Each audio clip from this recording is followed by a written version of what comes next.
محترم ناظرین، میں آپ کو اپنے channel history T V S پہ خوش آمدید کہتا ہوں۔ حضرت سیدنا سلیمان علیہ السلام حضرت داؤد علیہ السلام کے فرزند ہیں۔ یہ اپنے مقدس باپ کے جانشین ہوئے اور اللہ تعالیٰ نے ان کو بھی نبوت اور سلطنت دونوں سعادتوں سے سرفراز فرما کر تمام روئے زمین کا بادشاہ بنا دیا، اور 40 برس تک آپ تخت سلطنت پر جلوہ گر رہے۔ جن و انسان و شیاطین اور چرندوں پرندوں درندوں سب پر آپ کی حکومت تھی۔ سب کی زبانوں کا آپ کو علم عطا کیا گیا، اور طرح طرح کی عجیب و غریب صنعتیں آپ کے زمانے میں بروئے کار آئیں۔ چنانچہ قرآن مجید میں ہے ترجمہ، اور سلیمان داؤد کا جانشین ہوا اور کہا، اے لوگو، ہمیں پرندوں کی بولی سکھائی گئی اور ہر چیز میں سے ہم کو عطا ہوا، بے شک یہی ظاہر فضل ہے۔ اسی طرح قرآن مجید میں دوسری جگہ ارشاد ہوا ترجمہ، اور سلیمان کے بس میں ہوا کر دی، اس کی صبح کی منزل 1 مہینے کی راہ اور شام کی منزل 1 مہینے کی راہ، اور ہم نے اس کے لیے پگھلے ہوئے تانبے کا چشمہ بہایا، اور جنوں میں سے وہ جو اس کے آگے کام کرتے اس کے رب کے حکم سے، اور جو ان میں ہمارے حکم سے پھرے ہم اسے بھڑکتی آگ کا عذاب چکھائیں گے۔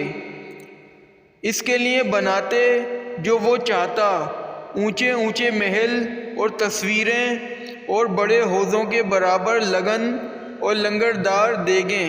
روایت ہے کہ ایک مرتبہ حضرت سلیمان علیہ السلام جن و انس وغیرہ اپنے تمام لشکروں کو لے کر طائف یا شام میں وادی نمل سے گزرے، جہاں چونٹیاں بکثرت تھیں۔ تو چونٹیوں کی ملکہ جو مادہ اور لنگڑی تھی، اس نے تمام چونٹیوں سے کہا کہ اے چونٹیوں، تم سب اپنے گھروں میں چلی جاؤ، ورنہ حضرت سلیمان اور ان کا لشکر تمہیں بے خبری میں کچل ڈالے گا۔ چونٹی کی اس تقریر کو حضرت سلیمان علیہ السلام نے 3 میل کی دوری سے سن لیا اور مسکرا کر ہنس دیے۔ چنانچہ رب تعالیٰ نے قرآن مجید میں فرمایا ترجمہ، یہاں تک کہ جب چونٹیوں کے نالے پر آئے، ایک چونٹی بولی، اے چونٹیوں، اپنے گھروں میں چلی جاؤ، تمہیں کچل نہ ڈالیں سلیمان اور ان کے لشکر بے خبری میں۔ تو اس کی بات سے مسکرا کر ہنسا۔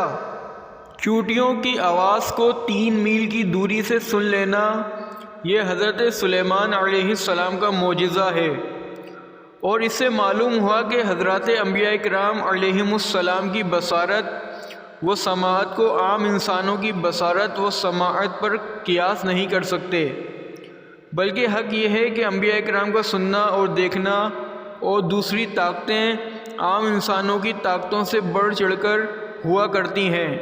چونٹیوں کی تقریر سے معلوم ہوا کہ چونٹیوں کا بھی یہ عقیدہ ہے کہ کسی نبی کے صحابی جان بوجھ کر کسی پر ظلم نہیں کر سکتے، کیونکہ چونٹی نے وَهُمْ لَا يَشْعُرُونَ کہا، یعنی حضرت سلیمان علیہ السلام اور ان کی فوج اگر چونٹیوں کو کچل ڈالیں گے تو بے خبری کے عالم میں لاشعوری طور پر ایسا کریں گے، ورنہ جان بوجھ کر ایک نبی کے صحابی ہوتے ہوئے وہ کسی پر ظلم و زیادتی نہیں کریں گے۔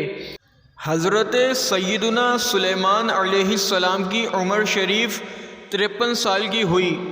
13 برس کی عمر میں آپ کو بادشاہی ملی، اور 40 برس تک آپ تخت سلطنت پر جلوہ گر رہے۔ آپ کا مزار اقدس بیت المقدس شریف میں ہے۔